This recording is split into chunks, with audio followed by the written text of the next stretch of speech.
Кыргызга кетмен чабаарына да ишенбей калдым. Кыргыз дыйкан болооруна, мал багаарына дагычы.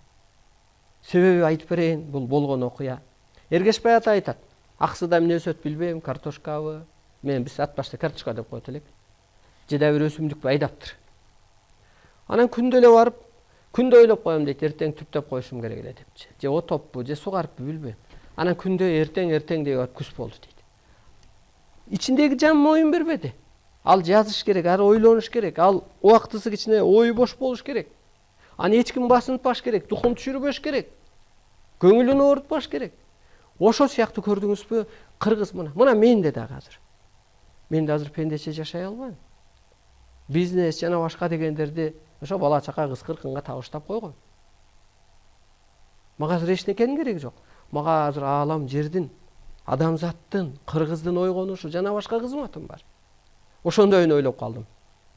Эми бизнесиңе деле иш жүрбөйт. Анткени эгер кыргыз болсоң, малыңаң деле өтпөйт, картошкаң деле өтпөйт. Анткени сенин кызматың башка. Ошон үчүн Кытай бут болот деп атпайсызбы? Ал кызматты Кытай кылат.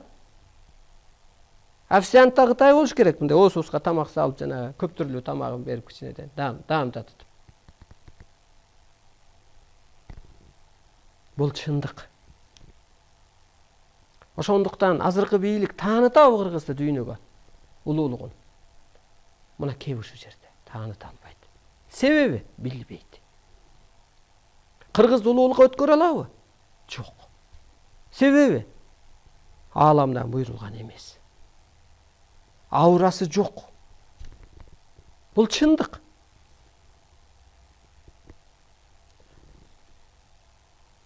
Дүйнө сооронбай атат керек болсочу, кыргыз эмес. Мына Гонконг сооронбай атат. Шамбала деген жан Арсылайды кийбеди?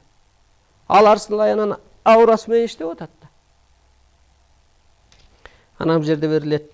Арбайлардын ханы Арстан Алай депчи.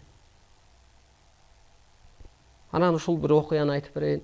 2010-жылдары ошол Алайга барып калсам, Койкөлбү деген эже бар эле, Көйкөлбү. Биздин Ордого келип сабак угуп, анан ошентип кетчү. Кийин Алайга барган экен. Анан ошол кишилер болуп картошка түптөп жүрсө, баягы киши көрүнүш көргөнбү ошо Көйкөл.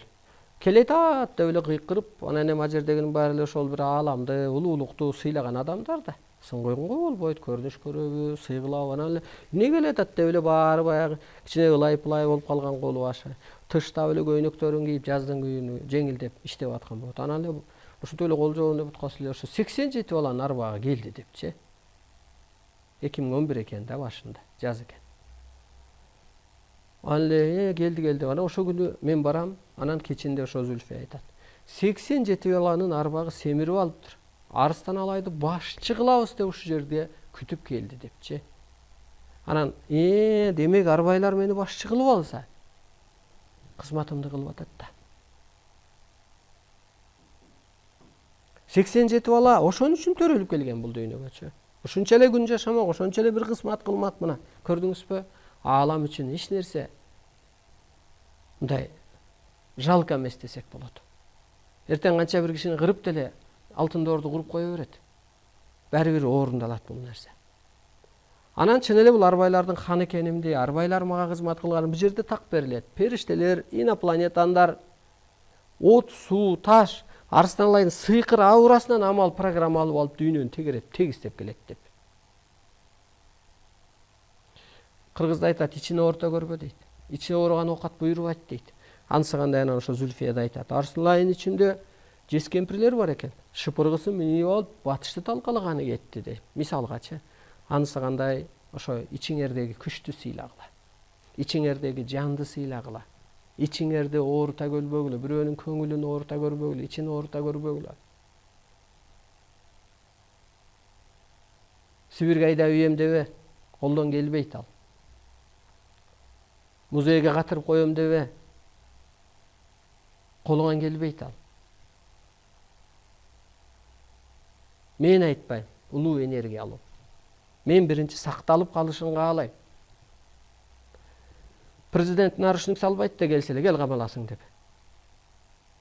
Аны башка укук коргондо органдар камайт го, ансагандай мен жөн эле мындай аурам менен жаман көрүп, же бул болбойт экен, же бул эски адам экен, же бул кыргыздын жолун таппады, энергиясын жеди деп койсом эле аалам күчтөрү жазалап коет. Кудай өзү соттобойт.